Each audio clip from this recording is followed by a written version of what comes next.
Listen to the speeches at modern political rallies, and you will hear a highly specific economic anxiety. The fear is that relying on foreign manufacturing is steadily stripping the nation of its self-reliance. The economic logic driving this philosophy is straightforward. Every time consumers buy cheap electronics or goods from overseas, the nation bleeds domestic wealth. A trade deficit is treated as a literal scoreboard where capital is directly lost to foreign partners. To stop that perceived financial bleeding, policymakers turn to tariffs. The strategy is to artificially raise the cost of foreign entry, build a protective wall, and force production to stay at home. We have to ask if we are applying ancient financial logic to govern a modern global system. 2,000 years ago, sailors mastered the monsoon winds of the Indian Ocean, establishing a hyper-efficient maritime route. In doing so, the Roman Empire engineered one of history's earliest massive trade deficits. Wealthy Romans developed an insatiable appetite for Eastern luxuries. They imported fine textiles, transparent silk, and especially Indian black pepper, a spice so coveted it functioned as black gold. The Roman philosopher Pliny the Elder tracked the math, and he was horrified. He calculated that the empire was losing 50 million sesterces every single year to India, just to bridge the gap between what they bought and what they sold. The Roman Senate grew so desperate to stop this capital flight that they attempted to pass sumptuary laws banning the wear of silk. It was an aggressive consumption ban meant to protect the treasury, a direct ancestor to the modern tariff. For 2 millennia, the political instinct has remained identical. Leaders look at a trade imbalance and see a fatal one-way drain on an empire's lifeblood. To understand why Rome panicked, look at this map of how their physical wealth moved. Ships loaded with gold and silver launched from Red Sea ports, crossed the ocean, and handed that bullion over in southwestern India. The journey abruptly stopped there.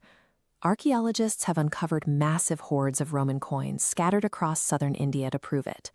Locals deliberately defaced many of these coins to strip away the emperor's political image while keeping the raw metal. Rome faced a severe structural problem. They simply did not manufacture enough goods that Indian merchants actually wanted, forcing the empire to pay for its imports entirely in cash. Because their wealth was bound to a finite supply of physical gold and silver, shipping those coins overseas meant literal domestic deflation.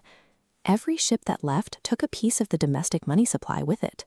The ancient panic over trade imbalances was completely justified. Their economy operated on a strict linear system with a hard dead end. If we map out the outward flow of currency today, it looks entirely different. When Western consumers demand low-cost manufactured goods, the United States exports digital dollars to major exporters like China. The United States operates on a fiat system backed by the world's primary reserve currency.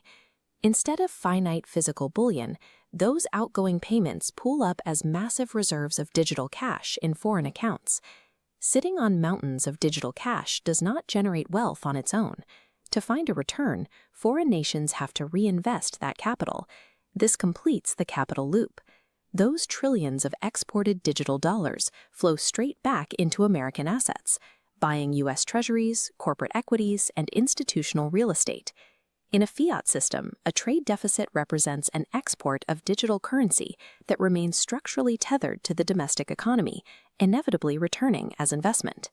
Even Rome's insatiable demand for imports did not collapse the empire overnight. That immense trade imbalance was a symptom of their massive imperial wealth and consumer appetite. Capital behaves the exact same way today.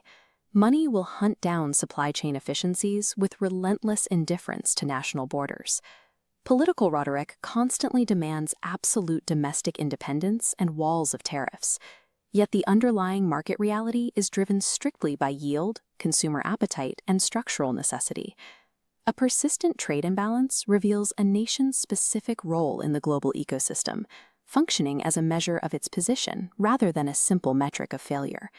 Controlling the world's reserve currency transforms a trade deficit into a structural lever, weaponizing the capital flow that others view as a weakness. The smartest economic strategy is not building walls to stop the outward flow of cash. It is building the domestic infrastructure required to catch that capital when it inevitably loops back around. Managed correctly, global trade functions as a continuous engine of economic dominance, extending far beyond the simple exchange of goods. Whether you are a Roman senator staring at an empty treasury vault or a modern advisor evaluating cross-border investments, the core mechanics of human commerce remain the same. Only the systems we use to measure them have changed.